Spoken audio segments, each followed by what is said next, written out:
Hari Om Namaste. Let us chant Srimad Bhagavad Gita, second chapter, Sankhya Yogaha, Shlokas 69 and 70.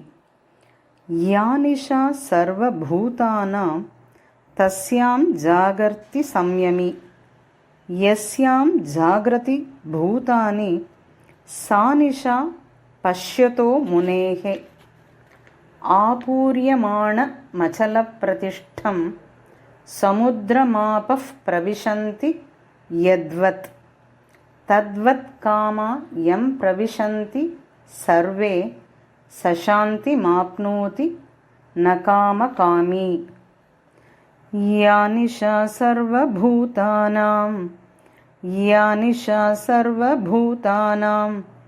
तस्यां जागर्ति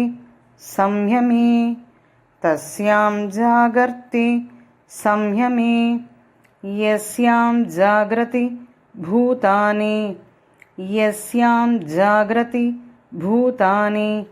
सा निशा पश्यतो मुनेः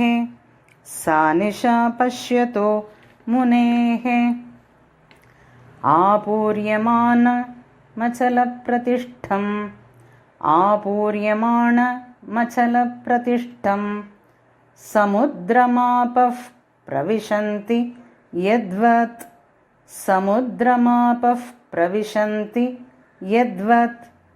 तद्वत् कामा यं प्रविशन्ति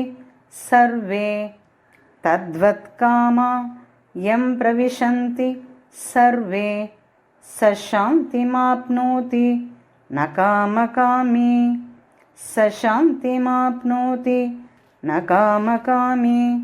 हरिः ओम्।